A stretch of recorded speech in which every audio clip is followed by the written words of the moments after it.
अभी मैं रुद्रप्रयाग जिला मुख्यालय में हूँ और डीएम कार्यालय के पास। और यहाँ पर सभी विभागों के कर्मचारी और शिक्षक संगठन मौजूद हैं, जिनकी प्रमुख मांग है ओपीएस बहाल करना, यानी ओल्ड पेंशन स्कीम। आने वाली सरकार की नहीं। इसलिए देश के अंदर जो एक माहौल बनाया गया कि 28 यूनियन, रेलवे की सबसे बड़ी यूनियन, देश की ट्रेड यूनियन, देश का मजदूर वर्ग, देश की कर्मचारी संगठन, शिक्षक संगठन सब यूपीएस का समर्थन कर रहे हैं। केवल एक मिश्रा के अलावा मैं नहीं समझता हूं कि किसी ने उस पर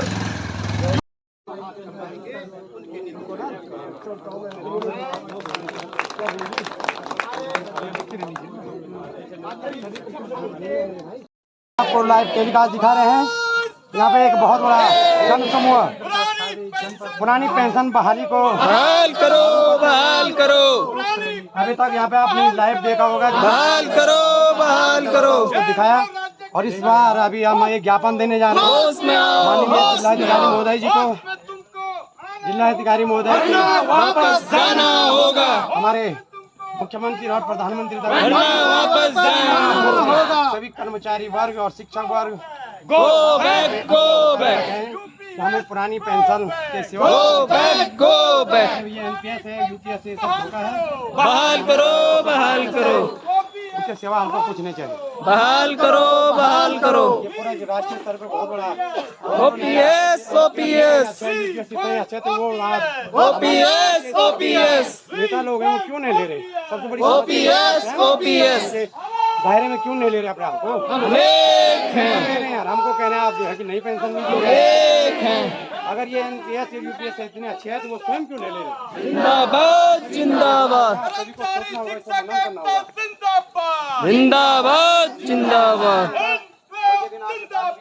जिंदाबाद, जिंदाबाद, जिंदाबाद, जिंदाबाद, जिंदाबाद, पुरानी पेंशन एकता जिंदाबाद, जिंदाबाद, जिंदाबाद, पुरानी पेंशन लेके रहेंगे, लेके रहेंगे, लेके रहेंगे, पुरानी पेंशन लेके रहेंगे, लेके रहेंगे।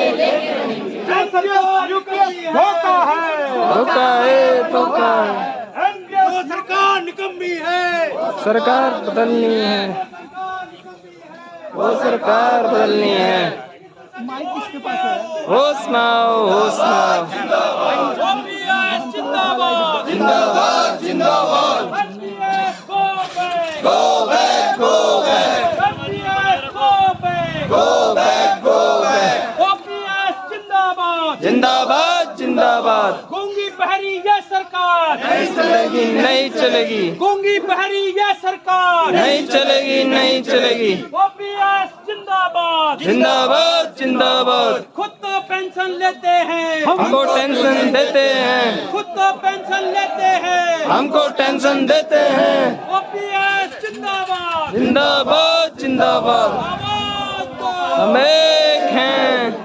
ओपीएस बहाल करो, बहाल करो, बहाल करो, ओपीएस बहाल करो, बहाल करो, बहाल करो। OPS go back, go back, go back, go back.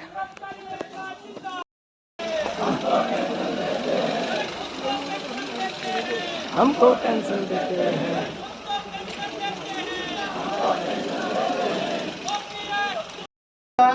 24 का जो ये पूरे देश का लोकसभा चुनाव का परिणाम आया, वो भी वोट फॉर ओपीएस का ही नतीजा है। एक मजबूत सरकार को मजबूर सरकार बना दिया और उसके बाद कर्मचारी शिक्षक की ताकत को कम आंकना कहीं न कहीं भारी पड़ेगा इन सरकारों को। नहीं, मजबूत को मजबूर तो बना दिया, मगर स्थिति आज भी वही है। हाँ, इसीलिए वो भ्रम फैलाने के लिए एनपीएस की जगह पर यूपीएस ले आए, हमारा ये मानना है। हमारे राष्ट्रीय नेतृत्व एनएमओपीएस के जो विजय बंधु लगातार मीडिया की बहसों में हैं और सड़कों पर आंदोलन कर रहे हैं, उनका स्पष्ट कहना है, उनका स्पष्ट मत है कि ये सरकार एनपीएस को ही जारी रख सकती है, लेकिन केवल एनपीएस के विरोध में जो माहौल बन रहा था, उस माहौल से सबका ध्यान भटकाने के लिए यूपीएस का एक नया जुमला फेंका गया। लेकिन आज का कर्मचारी और शिक्षक इस हकीकत को बेहतर ढंग से समझता है इसलिए कर्मचारी ने एक सिरे से इस यूपीएस को भी नकार दिया है और ओपीएस के लिए फिर से दुगनी ताकत के साथ, दुगनी तिगनी ताकत के साथ, 10 गुनी ताकत के साथ इस सड़क पर कर्मचारी और शिक्षक पूरे जोश के साथ फिर से उतर आए। आक्रोश रैली के बाद क्या रणनीति रही? आक्रोश मार्च के बाद जैसा कि पिछली बार अक्टूबर के महीने में देश की सड़कों पर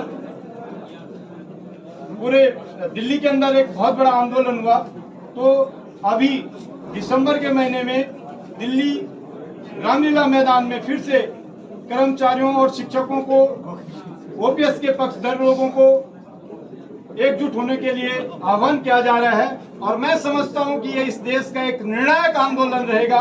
इस देश को ओपीएस, इस देश में कर्मचारी और शिक्षकों के लिए ओपीएस लागू करवाने के लिए निर्णायक साबित होगा। ये आंदोलन लगातार बढ़ता ही जा रहा है, इसकी ताकत बढ़ती ही जा रही है।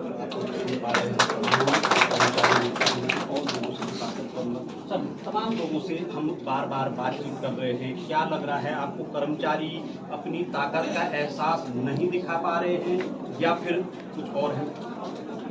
देखो, कर्मचारी तो बेचारा है, कर्मचारी तो बेचारा है, छेड़ो तो अंधारा है। हम अपनी बात को क्यों नहीं समझा पा रहे हैं? हम समझा पा रहे हैं। जो हमारे प्रधानमंत्री जी 10 साल तक हमारी बात को नहीं सुन देते, 10 साल में उन्होंने एनपीएस को यूपीएस में कर दिया, फिर वही जुमलेबाजी कर दी। जैसे 2004 से पहले था कि साहब एनपीएस में जब आप रिटायर होंगे करोड़ों रुपए मिलेगा, ये होगा वो होगा। जब कर्मचारी रिटायर हुआ उसके बाद उसको पता चल रहा है कि क्या स्थिति है। ऐसे इस जुमले को वो फिर ले आए और कर्मचारी न तो एनपीएस चाहता है न यूपीएस चाहता है, वो हूबहू पुरानी पेंशन चाहता है। और जब तक हमें हमारी पुरानी पेंशन नहीं मिलती है तब तक इस देश का पूरा कर्मचारी हमारे आदरणीय विजय कुमार बंधु जी जो राष्ट्रीय अध्यक्ष हैं उनके नेतृत्व में अपनी लड़ाई को लड़ते रहेगा और हम 110% पुरानी पेंशन को पाएंगे। और लोगों से भी मैं बातचीत करूंगा। राणा जी, एक तरफ तो मॉनसून सत्र होता है, माननीयों के तमाम भत्ते बढ़ जाते हैं, दूसरी ओर जिन कर्मचारियों की वजह से प्रदेश चल रहा है वो सड़कों पे नारे लगा रहे हैं। सर, इसकी वजह तो सरकार ने जो हमारे साथ पहले एनपीएस और फिर अब यूपीएस का जो ठेका है, तो उससे कर्मचारी समझ रहे हैं और लोगों को मजबूर होकर सड़क पर आना पड़ता है।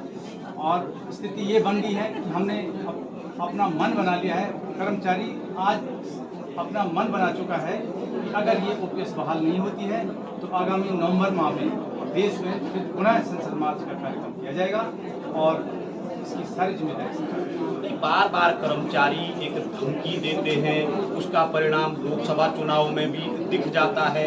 आखिर कब तक इन धमकियों के सहारे कर्मचारी अपनी मांगों को मनवाएंगे? सर, हम धमकी तो नहीं कहते इसको, लेकिन हम इतना जरूर कहते हैं कि आज कर्मचारी नहीं कहेंगे हम इसको, हम आम जन की समस्या कहेंगे सर, क्योंकि ये आज हमारे साथ है, कल दूसरे के साथ होगा। ये प्रत्येक व्यक्ति का, राष्ट्र 140 करोड़ लोगों की समस्या है। ये आने वाले वक्त में आज हम है तो कल दूसरे। तो हम ये चाहते हैं कि सरकार जो जितनी भी योजनाएं ला रही है सब कह रही है कि ये जन भागीदारी और जनकांक्षी योजना है ये, तो क्यों ना ये ओपीएस भी जनकांक्षी योजना बने, क्यों ना ये जनहित की योजना बने। तो हम ये सरकार से मांग करते हैं कि आप इस पेंशन में किसी भी प्रकार की छेड़खानी न करते हुए हमारी पुरानी पेंशन हूबहू जो हमारी पेंशन थी उसको लागू करें। अच्छा, केदारनाथ चुनाव को लेकर के क्या कुछ रणनीति रहेगी? क्योंकि पूरे प्रदेश में इस समय चुनावी जनपद है रुद्रप्रयाग, केदारनाथ में उपचुनाव होना है, कुछ रणनीति तय हुई है क्या कर्मचारी? सर, ये तो अभी तक हम बैठे नहीं हैं, लेकिन अगर हमारे जनप्रतिनिधि हमारी आवाज़ उठाएंगे तो हम जरूर उसका स्वागत करेंगे। और अब आगे की इस बात पर मैं आगे जो हमारी बैठक होगी हम उसमें ही तय करेंगे। मतलब जो चुनाव का मुद्दा है, मसला है, वो कहीं ना कहीं जो आपकी कोर कमेटी की बैठक होने वाली है उसमें प्रमुखता से जरूर रहने वाला है। जी सर, अवश्य हमारे जो आगामी उपचुनाव हैं उस पर हमारी जो कमेटी, हमारी जो जिला कार्यकारिणी फैसला लेगी, कार्य करेंगे। चलिए, आप देख पा रहे हैं तमाम जो कर्मचारी पुरानी पेंशन बहाली को लेकर के हैं। ज्ञापन है, ज्ञापन पत्र सौंपा जा रहा है।